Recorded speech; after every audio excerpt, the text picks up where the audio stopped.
A blessed morning to the family of God. Pakisabi nga po sa katabi, good morning. Ayan, pakisabi naman sa isang katabi, blessed morning. Okay, so we should always declare that it is not just a good morning, but every day is a blessing from the Lord. So indeed, it is a blessed morning to all of us. So before we start po, dun po sa aking exhortation for everyone, let's offer a minute of prayer for, let's offer a moment of silence for our prayer. Father God in heaven, we thank you. We glorify you, Lord. Salamat, Panginoon, sa opportunity na kami mga anak mo, Panginoon, ay idinako mo rito sa iyong simbahan. Salamat po sa kalakasan, salamat sa pag-iingat, salamat sa probisyon ng lahat naming pangangailangan. And Lord, ngayong oras na ito, we are more than privileged na makapakinig ng iyong salita. And Lord, I humbly ask you, I humbly seek your presence, your guidance, Father God. Let your words be the words spoken unto my mouth. Gamitin niyo lang po, Panginoon, ako na magdadala or magbabahagi ng iyong salita, Father God. And Lord, open our hearts. We seek the guidance and the presence of your Holy Spirit today, this moment, upang ang mga salita mo, Panginoon, ay siya naming maging gabay sa aming pag-araw-araw na buhay. We acknowledge, Lord, na sa lahat ng aspeto ng aming buhay, kayo po, Panginoon Diyos, ang kumikilos. Lord, thank you for your love. Thank you for your guidance for today. This we pray in Jesus' name. Amen. Okay, so ang pamagat po nung aking exhortation is, our family is our first ministry. No? So, keywords, family and ministry. No? Okay, so we know na ang nilalakaran natin is discipleship. And it is important that sa loob pa lang ng tahanan, we are able to disciple our family members. So may ipaparinig po ako sa inyong kanta, a video. Sige nga anak, paki-play.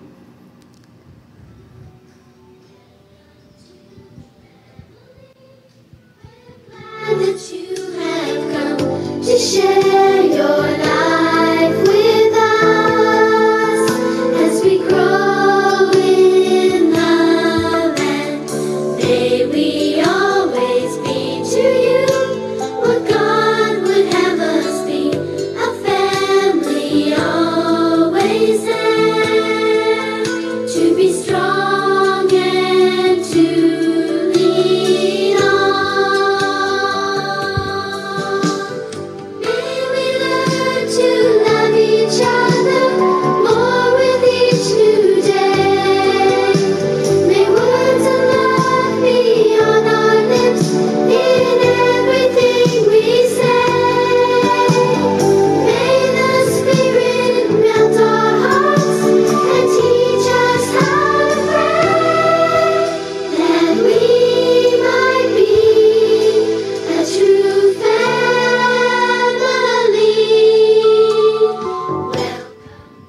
Ayon. So, narinig ko po yung kanta na yan nung ako po ay na-hire sa school.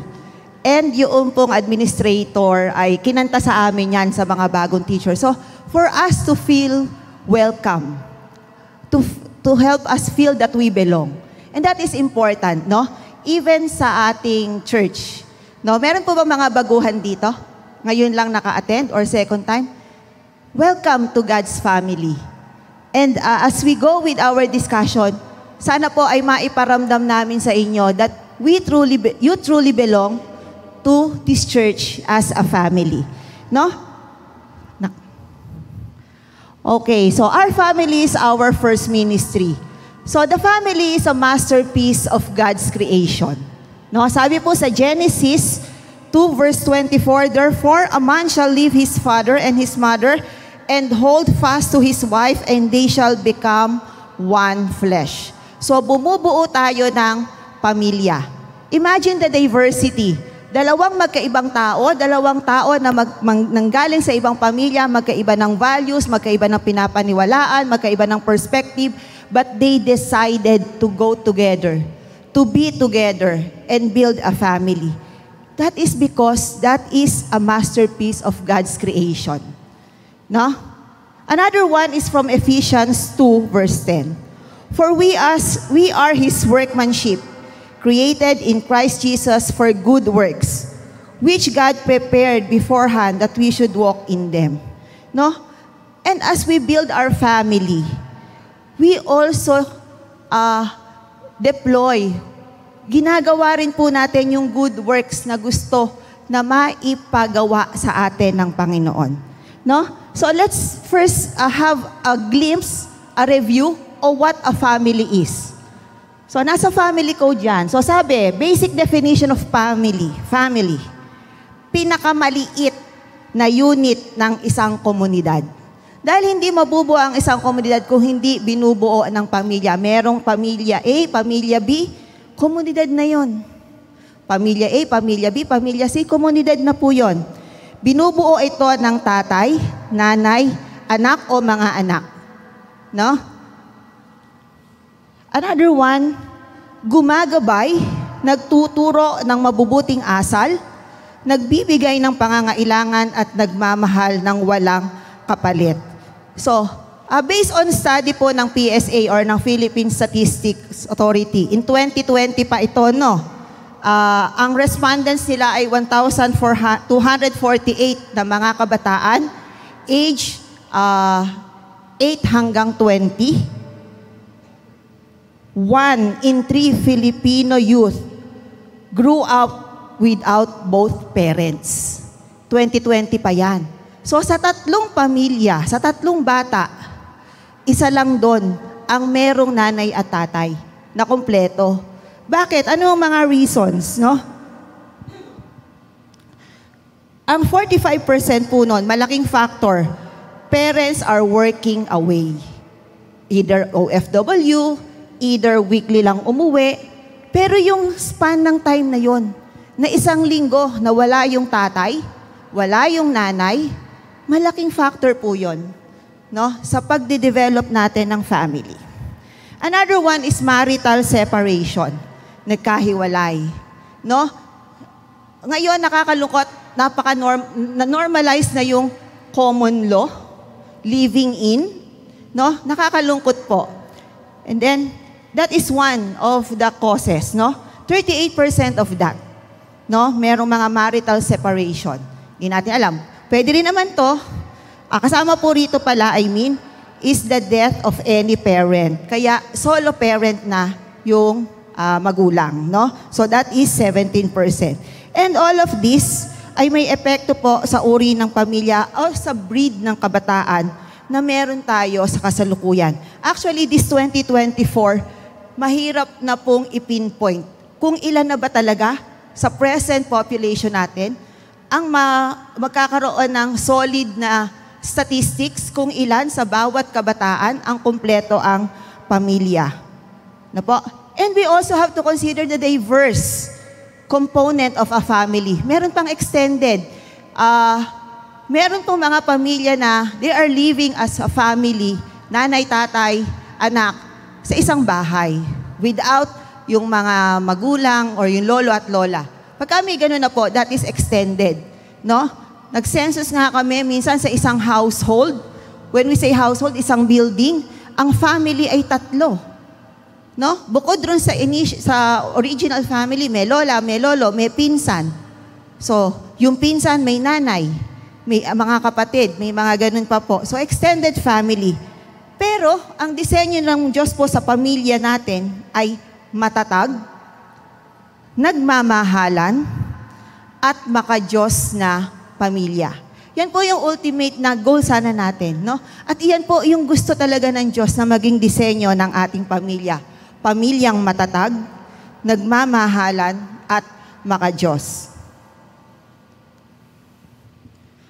Okay, so I have here 2 illustrations. Pareho po silang merong umbrella. At kung papansinin po natin, sa pinakataas na umbrella, it is Jesus, it's God, who shall be pinakamataas po sa atin, in full authority sa atin pong pamilya, no? Okay. So, dito, under po, syempre, is the husband, the wife, the children. Then dito, si Jesus pa rin. Pero kung mapapansin ninyo, leader, may co-shared responsibility. Now, let's talk about po ang mga duties natin. I-refresh natin. Ano po ba ang mga duties natin? Ano po ba ang mga primary roles natin as fathers? Don't get me wrong nga po pala ha. I respect the diversity of each family. Bilang educator po, hindi po perfect ang mga family namin na na-encounter sa school. Meron po kami na family na nanay lang, tatay lang. Ang tatay niya ay member ng LGBTQA++++++. But we respect that, no? We respect that. But, dear brothers and sisters in Christ, we are trying to dig in na yung disenyo ng Panginoon para sa ating pamilya. No? To the youths here, pagdating ng araw, you will be having your own family. And sana, itong mga mapag-aaralan natin ay matanim rin po sa atin, no? Okay, fathers, what are the duties of father? Okay, so fathers, your primary duties are to protect, lead, and provide. So, you are the protector of the family. So, sabi po sa Efeso 6:4, mga magulang, huwag ninyong ibuyo sa paghihimagsik laban sa inyo ang mga anak. Sa halip, palakihin ninyo sila ayon sa disiplina at aral ng Panginoon. So, bakit ito ibinigay sa father? Kasi, man no? Ina-assume na yung authority ay taglay talaga ng tatay. Ano po? And then, sa Colossians 3:21, fathers, do not provoke your children, lest they become discouraged. No? We also protect our children. No? We are the great encourager, cheerleader. No? Tayo pa nga, yung kahit hindi dahil lalaki yung anak mo, siya lang yung lagi mong sinusuportahan. Pati rin sa anak mo na babae, pati rin sa anak mo na bunso. No? And then, sa Proverbs 14 verse 26, for in the fear of the Lord is a strong confidence, and children will find refuge in their father. Father image. Kaya nga rin siguro may mga babae na ang nagiging asawa nila ay ang laki ng agwat sa kanila. No? Yung age gap. Probably nung kanilang kabataan, hindi nila na-feel yung fatherly image. So, nagkaroon sila ng opportunity na nung nagbuo sila ng kanilang pamilya, mas prefer nila na mas nakakatanda kasi meron na silang father, meron pa silang partner in life. No? Sabi nga po, katuwang, hindi pabigat. Hindi kabigatan ng buhay mo pagka kumuha ka ng mapapangasawa. No po?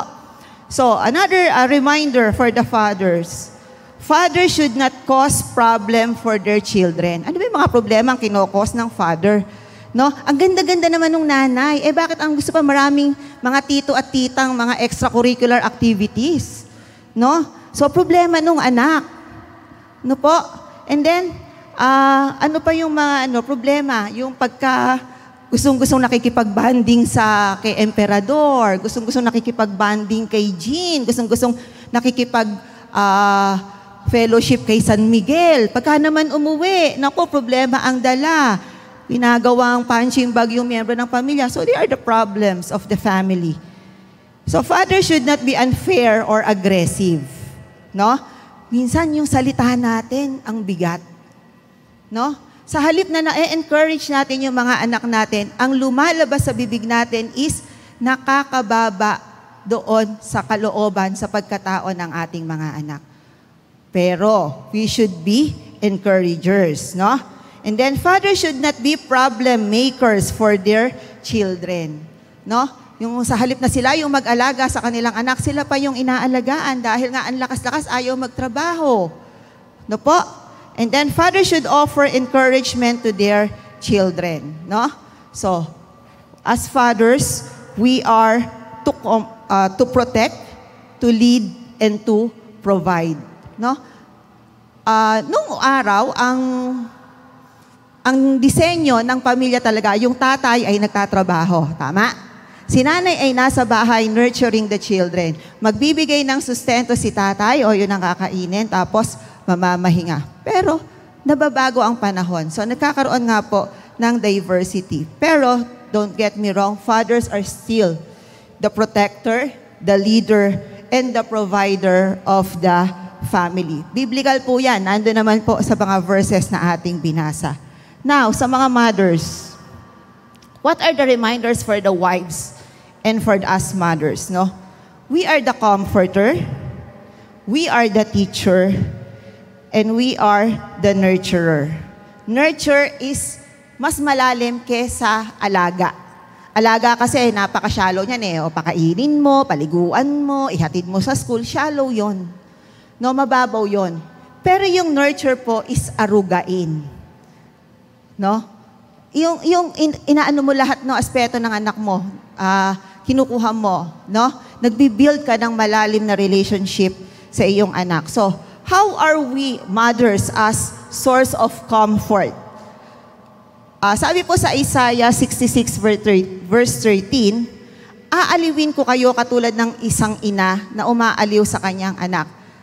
Talaga naman po, mas marami mga anak na kay mami, mama, no, pagka dumating sa bahay, si nanay, no?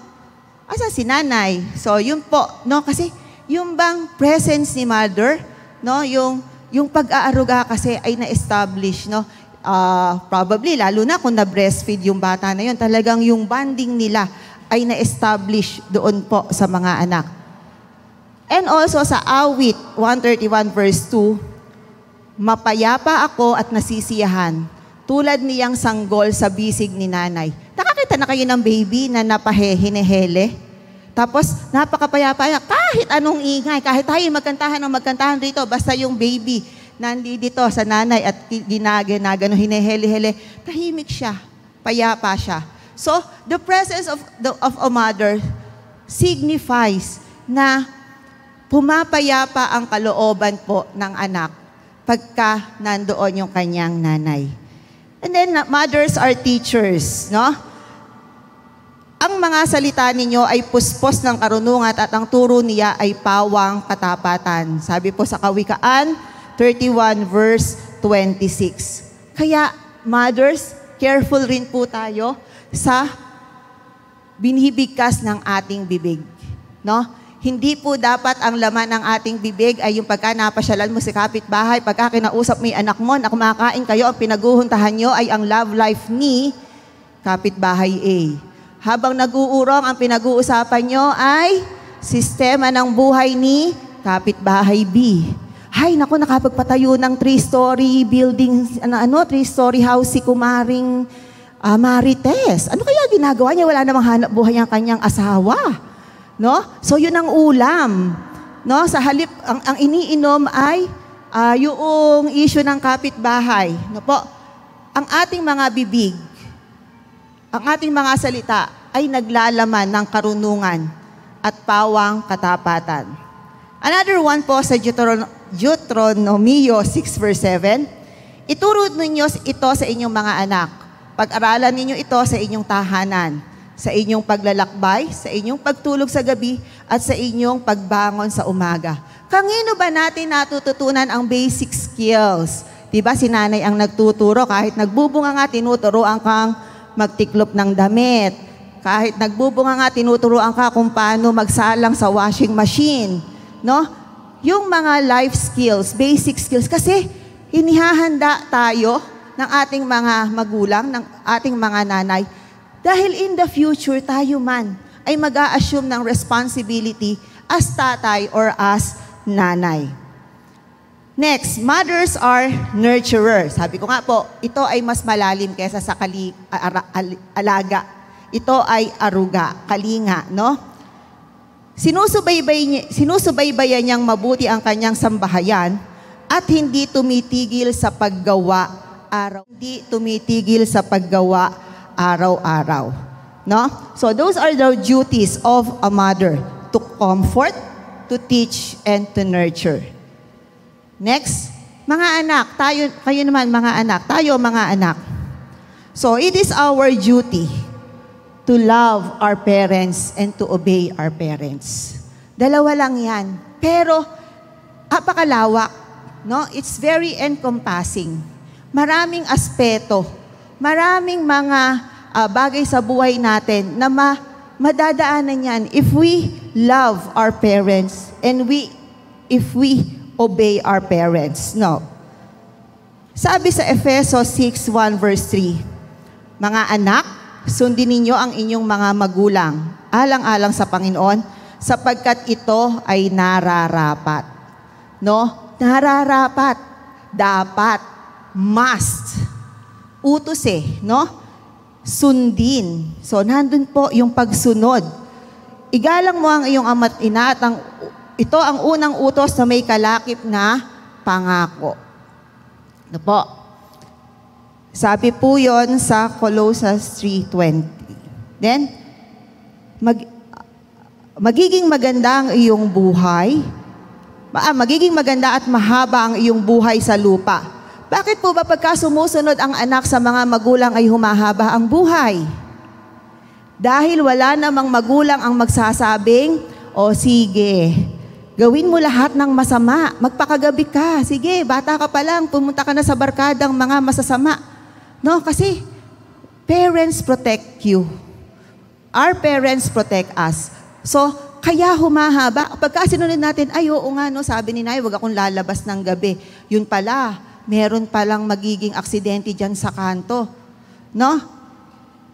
O sabi ng nanay, umiwas ka sa mga barkada mo na to kasi napapansin ko, sila medyo iba yung dating ng salitaan. No? Grade 4 pa lang sila, elementary pa lang, medyo ganito na, hindi na maganda yung kanilang pag-uugali. Kasi bilang mga bata, ang dali maimpluwensyahan. Actually, sa loob ng tahanan, kaya nating kontrolin No? Nasasabi natin, wag kang mag-cellphone, wag kang magpuyat. Ito ang gawin mo, kumain ka nito kahit na nagsususian kayo sa tagiliran. Mapipilit mong kumain ng maayos sa pagkain. Pero paglabas nila, no, the peer pressure is there. No? Yung impluwensya ng mga kaibigan, naroon na po. And, yun po yung isa sa uncontrolled natin. At ang magagawa natin ay paalalahanan yung ating mga anak. Sabi rin po sa Kawikaan 1 verse 8, anak ko, dinggin mo ang aral ng iyong ama at huwag ipagwalang bahala ang turo ng iyong ina. So, isa po yun sa talagang dapat nating ginagawa bilang mga anak. We love and we obey. Kasi pagka matanda na, tumatanda tayo tapos marirealize natin, ay tama si nanay, tama yung paalala niya. No? So, sa huli tayo, nagkakaroon po ng pagsisisi.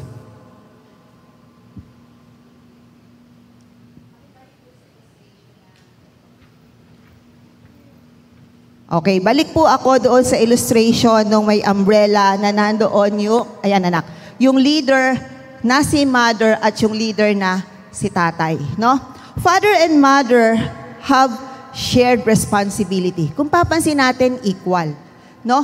Pinag-uusapan anong disiplina ang i-impose natin sa ating anak.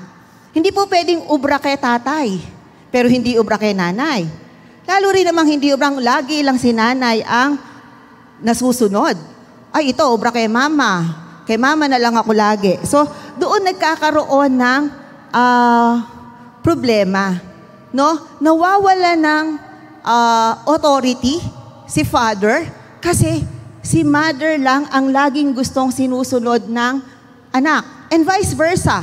Nawawala ng authority si mother dahil lagi lang si father ang gustong sundin ng mga anak. Parang timbangan. Balanse yan. Hindi po pwedeng mas mabigat ang duty or role ng isa. No? Balanse ang leadership, balanse ang paraan ng pagpapalaki. No? So, ang resulta po nito, pagka po hindi balanse, ang resulta po nito, nagiging makatatay or nagiging makananay. And, umuubra po kasi doon yung layaw niya. Umuubra kasi yung kanyang gusto. Umuubra kasi sa nanay or sa tatay yung tigas ng kanyang ulo. Okay, another reminder for the children is tayo, mga magulang, ituro sa bata ang daang dapat niyang lakaran at hanggang sa paglaki, di niya ito malilimutan. Sabi po sa Kawikaan 22 verse 6. And this is our goal. This is a reminder for us, parents, mothers, and fathers. Sabi rin po sa 1 Timothy chapter 2 verse 5, sapagkat iisa ang Diyos at iisa ang tagapamagitan sa Diyos at sa mga tao, ang taong si Kristo Jesus. Okay, as a family, napakaganda po na maging goal natin yung nasa Joshua 24:15. As for me and my household, we shall serve the Lord. Ngunit para sa akin at sa aking sambahayan, kay Yahweh kami maglilingkod. No, those are the ideals of a family.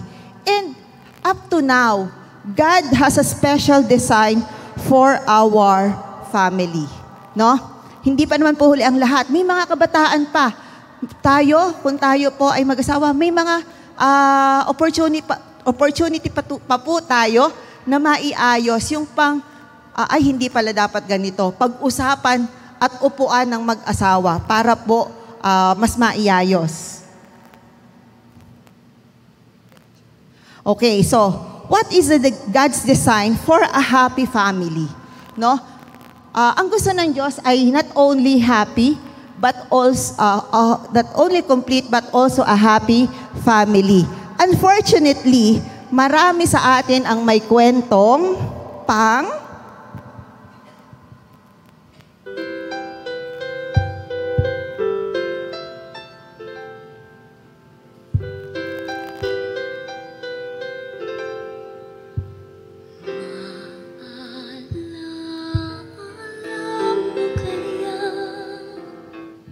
Ayan, ang daming may kwentong ganyan.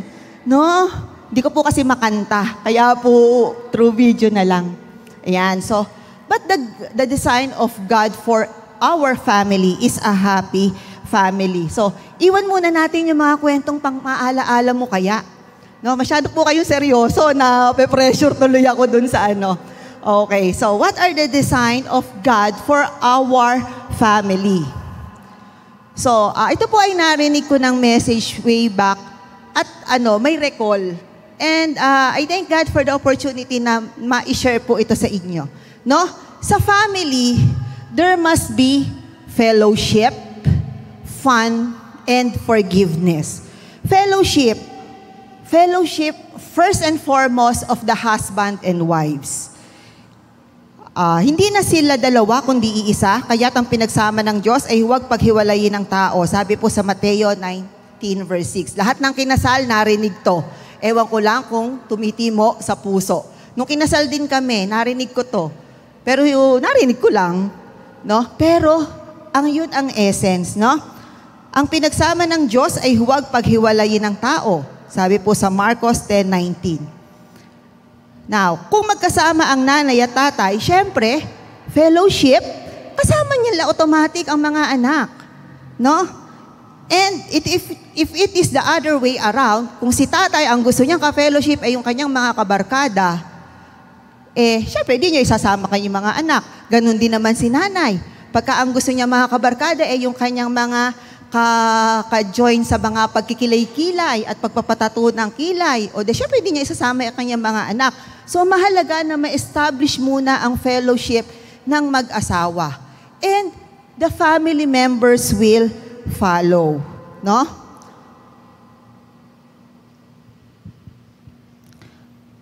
Noon, ang sinasabi po pagka mag-aasawa, ang pag-aasawa ay di tulad ng kaning isusubo na iluluwa kapag napaso. Noon po yun. No, pagka na-assume na magkakaproblema, teka, wag mo nang isubo yan, iluluwa mo rin. Pero ngayon, pagka may problema na yung mag-asawa, sabuyan mo daw ng asin. Updated ba kayo ron? Konti lang. Meron kasing naging news na yun daw babae ay, nung ikakasal na sila, ginayuma or something, tapos ginano na ng asin, sinabuyan ng asin, so natauhan yung lalaki. Oh, bakit kita papakasalan? Kaya ngayon na po yung trend na pagka nagkakaproblema ang mag-asawa or kung gusto mong ma-assure na mahal ka ng asawa mo, sabuyan mo ng asin. Huwag kang bibili ng asin, baka bumili ng sangsakong asin si Jose at ako'y sabuyan, no? Okay, next. Ilan po ba rito sa mga mag-asawa or may asawa yung 5 to 10 years na? 5 to 10. Okay. So, 11 to 20 years. Ayun. Okay, 21 to 30 years. Wow, ang taas ng kamay, super proud. 31 years and above.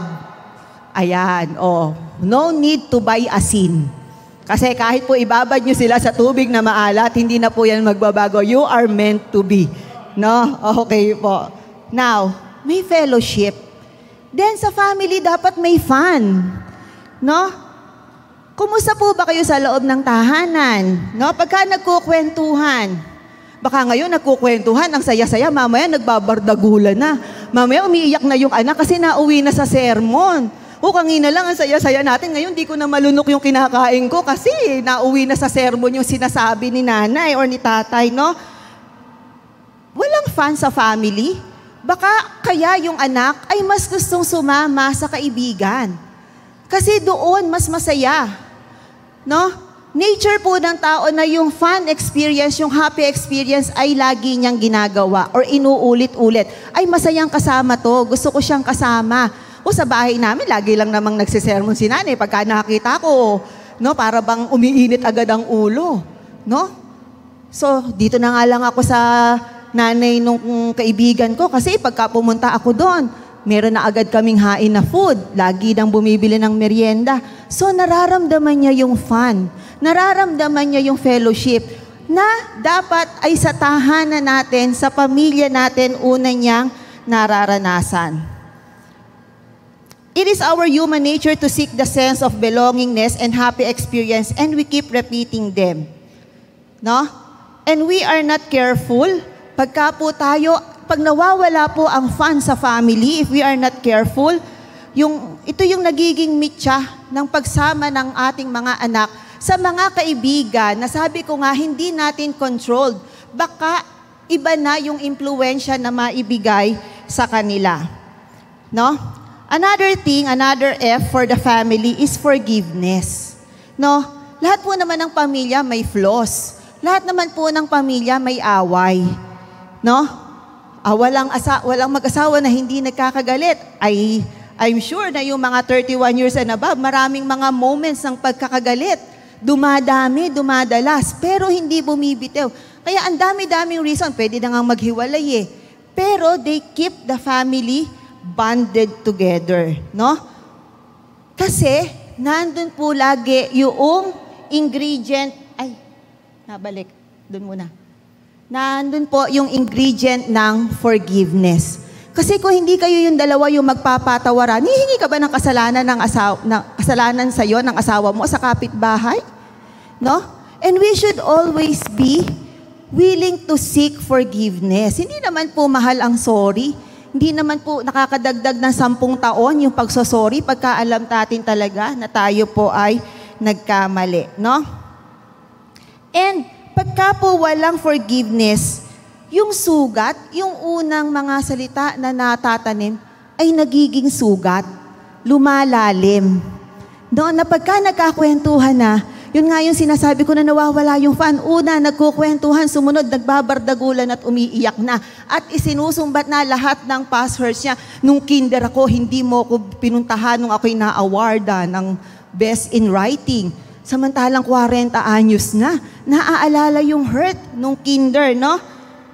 I read a story ito po, yung the story of prodigal son. Di ba? Nagliwaliw talaga yung prodigal son. No? Hindi na niya kinonsider yung damdamin ng kanyang tatay at ng kanyang kapatid. No? Ang gusto lang niya ay magsaya ng magsaya until he realized his mistake. Pumunta siya sa kanyang tatay. Ano yung nangyari? Nagkaroon ng forgiveness. Pero tignan natin yung pakiramdam ng kapatid. Ano yung pakiramdam niya? May sugat. Nung umalis yung si prodigal son, nung ibinigay yung pamana, maaaring may sugat na siya sa dibdib niya. Bakit si tatay binigay lahat ng kayamanan doon? Ako, hindi man lang ako tinanong, ikaw ba gusto mo nang kunin yung mana mo? Bakit nung nagsabi yung kapatid ko na to at lumayas, wala siyang sinabi? Ako, pinagtuloy-tuloy lang niya ako ng trabaho para itend yung kanyang mga bakat, yung kanyang mga ari-arian. Tapos ngayong bumalik, pagpipiesta pa. So, nandun yung hurt. Ano ang move ng father? Knowing na na-hurt niya yung kapatid, di ba lumapit siya? No? Namanhik siya at nagpaliwanag. So, from there, nagkaroon ng forgiveness. Di ba sabi pa nga nung tatay, ikaw ay lagi kong kasama. Kung ano yung nakakain ko ay nakakain mo. O itong kapatid mo, naranasan yung ganun. So, nagkaroon ng open communication. Yun po rin kasi ay isang critical na bagay para po magkaroon ng forgiveness. Dapat merong handang makinig at pag nagsasalita yung isa, nakikinig. Hindi nagbabanggaan ng salita. Hindi tinatakpan ng tenga pareho at puro bibig lang po yung nagsasalitaan. No? Kausapin, open communication, at syempre pagka rin naman tayo ay nagkakaharap-harap, i-appreciate rin naman po natin yung mga, kahit po may mga hurts tayo doon sa kapatid natin na to o sa atin natin na to, sa kuya, sa nanay, i-appreciate pa rin na masaya ako. Naalala ko, nung bata tayo, sumasakay tayong kalabaw. Tapos binendisyonan mo ako ng patis. No? Natamaan ako sa mata. Tapos tinulak mo ako sa hagdan. No? Nung bata po kasi ko, yung ate ko, merong lola kami. Gustong-gusto namin, nag-uunahan kami sa pagmamano. Ngayon, nasa hagdan kami. Sa kagustuhan ko, na ako yung magmano, tinulak ko yung kapatid ko sa hagdan. Kaya siya ay nasaktan. So, ang ending, syempre, napalo ako ng 2x2. No? May mga pamalo na po noon. Now, another thing sa family, ano po yung ingredient at God's design sa family ay letter A, acceptance. Ano po ba yung acceptance sa Tagalog? Pagtanggap. Ano man ang kahinaan ng anak, ano man ang naging pagkakasala ng anak, no? Magpakamagulang muna tayo. Sino tatanggap dyan? No? Kung hindi talaga siya ma-honor-honor no? Tanggapin mo pa rin, no? Hindi siya makuhang artista, tanggapin mo pa rin. No, natanggap ng artista minsan, kinuha pang extra, pinabugbog dun sa bida, at least nakuhang artista. No, i-appreciate pa rin natin. No, hindi lang puro si maganda, hindi lang puro si achiever ang ating ina-acknowledgement. Minsan nga po sa family reunion, nag-o-observe ako, para siyang accomplishment report. No? Nako, yung anak kong panganay na ito, proud na proud yung lola. Yung anak kong panganay na ito, na siya? Registered nurse. Tapos kumuha pa ng criminology, nakapasa. Hindi ko alam kung magna-nurse ba siya o magiging kriminal. No, di ba criminologist, magpupulis, no? Okay. Yung acceptance po ay hindi natin ito tolerate yung mali. Magkaiba po yung konsinte sa pagtanggap. Pag tinanggap mo siya, nandun pa rin ang paalala. Ano ang ginawa mo na mali na i-correct natin? Tutulungan kita bilang magulang at bilang mga naggagabay sa kanila. No? Magpakamagulang muna tayo sa mga kahinaan ng ating mga anak. No po? Okay. So, I read a story somewhere. Yung story po ay yung isang lalaki ay sentenced to death by electrocution, yung sa silya elektrika. Di po ba yung mga ganon, yung mga isisilya elektrika, merong last wish na minsan ang wish nila ay makalaya po. No, hindi naman po pwede. So, ang last wish nila ay either kainin mo na lahat ng gusto mong kainin, pero yung wish ng taong ito ay makagawa siya ng sulat para sa kanyang nanay. Ang nilalaman po ng sulat, sabi niya, Tagalogin ko na lang, no, wag ng Ingles. No, sabi po dun sa sulat, if justice is fair, kung patas ang batas, dapat sila nung nanay niya ay sabay na isisilya elektrika. Bakit? Kasi nung bata siya, hindi siya ikinorek nung kanyang nanay. Hinayaan nung kanyang nanay, lahat ng mga mali niyang ginagawa. Nung kinder siya, inagaw niya yung lapis at tinusok niya yung kamay nung kaeskwela. Sumugod pa yung nanay niya at pinagalitan ng teacher. No? Nung lumaki-laki yung anak at natuto ng mambuli at mangagaw ng pera, kinukonsinti nung nanay. And what is the effect? Nakalakihan, tinanggap, yung acceptance nung nanay ay nandun. Nga lang, maling acceptance. Dahil ang acceptance ay hindi pagkukonsinte, kundi pagtatama ng mali. And if we have the acceptance, it will also lead to the reconciliation of our family. No? Balik ako dun sa kwento. Very late na. Yung moment na yon na magsisihan pa sila nung nanay niya. Pero, yun yung wish nung tao nung lalaki. Ma-i-express niya sa nanay niya na kung nung bata lang ako, ay ikinorek mo ko. Kung magkamali man ako at tinanggap mo ko at ginabayan mo ko sa tama, hindi ako nasa sitwasyong ganito ngayon. No? So, reminder, acceptance, not to tolerate, but acceptance to correct. No, hindi naman perfecto ang ating mga anak. No, hindi naman po sila lahat ay okay. Hindi naman yan magtatan Felix na okay na to. Diba? Hindi naman po laging ganon. Next, letter sa God's design of a family is mediation. No?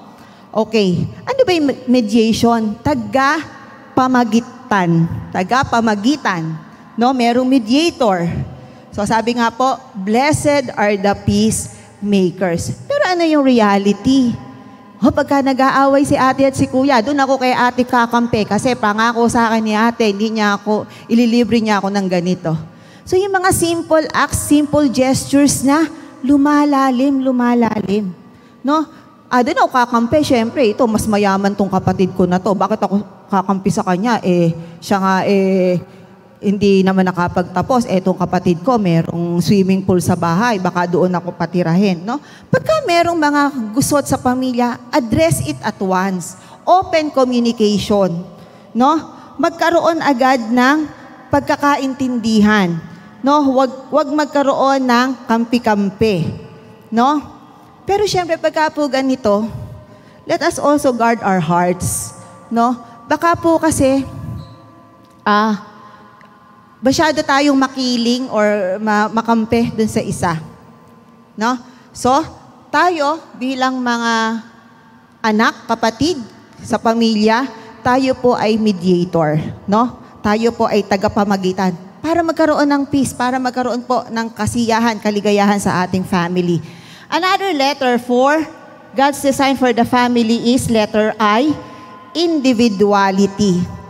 Sabi ko nga po, very unique ang bawat isa, very diverse. Kung ang anak mo ay 3, iba-ibang ugali yan. No? Kung ang anak mo ay 5, yung isa ang love language niya ay words of affirmation, in-apply mo sa lahat. Feeling nung pangatlo, hindi mo siya mahal. Pero ikaw naman, sa abot ng iyong makakaya ay nandoon yung fairness. Kasi pala, si pangatlo, ang kanyang love language ay receiving gifts. Bilhan mo lang siya ng eraser, masayang-masaya na siya. Mahal na niya ang feeling niya. Mahal na siya. No? So, challenge din yun sa ating mga anak. Alamin natin ano ba yung love language yung 3 kong anak na ito. Baka itong anak ko na bunso ay acts of service pala. Gusto niya na iyahatid ko pa rin siya, samantalang yung panganay napaka-independent. No po? So, individuality. Let's respect the uniqueness of everyone. So, walang magkakatulad. Sabi nga po, even yung ating kilay, maliban kung tattoo yan, ay mapapantay. Pero yung natural arc ng ating kilay ay hindi po. Kaya nga po doon sa drawing ng symmetry, hindi po yung totoo na equal, yung haba ng kanang kamay mo sa kaliwang kamay mo, hindi po. Even our own body has its diversity. So, we respect the diversity in our family. And stop comparing. No? Ay, nakita mo yung mga medal na yan sa pader. Lahat yan galing sa kuya mo. Ikaw ambag mo? Ang ambag mo sa akin, love letter ng principal. Ma'am Ramos, punta ka po doon sa school kasi po yung anak mo, sinabunutan po yung kaeskwela. Kailangan po ipatahi yung noo. So, ganun. No po? Tapos, minsan, ano ang ambag ng pamilyang ito? Pagka yung pamilya, yung elite family ay puro graduate, nako, pagka nagkaroon ng handaan, nandun sa unang hapag, ano ang ambag ng mga walang masyadong achievement? Doon sa palasyo, sa kusina ng palasyo, ang ambag ay Joy dishwashing liquid at saka sponge. Kasi sila pala ang na-assign sa pag-uurong. So, stop comparing. Dapat equal po, no? And then, next is love. Napakarami pong verse sa Bible na love at hindi ko na po idodwell. Pero sa isa doon, di ba, we love because He first loved us. At yung love na galing po sa Panginoon, ito rin po yung same love na ibinibigay po natin sa ating family. No? Mahal natin ang Diyos, mahal natin ang ating pamilya. Mahal po natin ang miyembro ng ating pamilya. Now, if everything is not going to our plans, no? Lahat sila ay ginawa na natin, ang dami-dami pa ring problema. Remember that letter Y? Yahweh, our God is in control. No? Hindi natin kayang papagbaguhin yung ugali ng anak na to kung sa ating sarili lang. Kahit anong pagbubunganga mo, kahit anong suhol ang gawin mo, hindi mo siya kayang papagbaguhin. But the power of prayer is very possible na mapagbago yan. Not only your children, your spouse, any member of our family. No? So, let's always remember that Yahweh is in control. Now, family relationships lay the foundation for future relationships. Kasi kung paano na-nurture yung bata sa loob ng tahanan, kung paano tayo na-nurture sa loob ng tahanan, yun yung magiging baon natin in building future relationships sa trabaho, sa eskwelahan, sa lahat po ng ating makakasalamuha. Kaya very important po na ikino-consider talaga natin yun pong nasa loob po ng ating tahanan. Now, lumabas na tayo sa ating tahanan. Doon na po tayo sa ating pamilya, sa ating iglesia. How are we as a family in this church? No? How do we treat others? Sa fellowship ba natin, sa F ba ng GS family, may fun, may fellowship, may forgiveness? Or pagka minsan kang na-offend, na-off ka sa sinabi, hayun na, natanim na, naging magsasaka na, nagkaroon na ng ektaryang sama ng loob. No? Meron bang acceptance sa bawat miyembro? No? Not only with our department. Meron ba tayong acceptance sa mga kapatid natin sa GS Church? Meron bang nangyayaring mediation na alam natin na merong suliranin si kapatid A at si kapatid B? Kampi pa tayo? Whereas dapat tayo ay mediator? Do we respect individuality?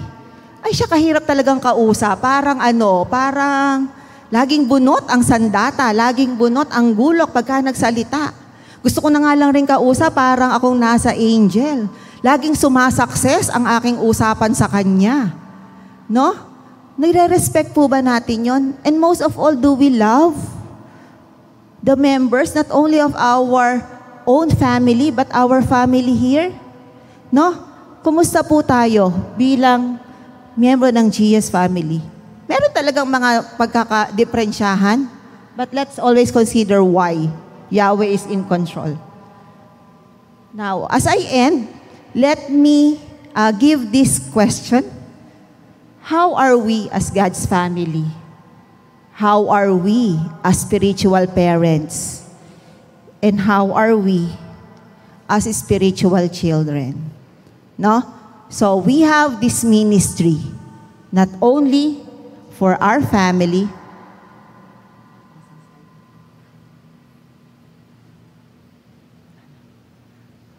Ayan. So, yung pong shinare ko sa inyo, nabuo po ron yung family na acronym. No?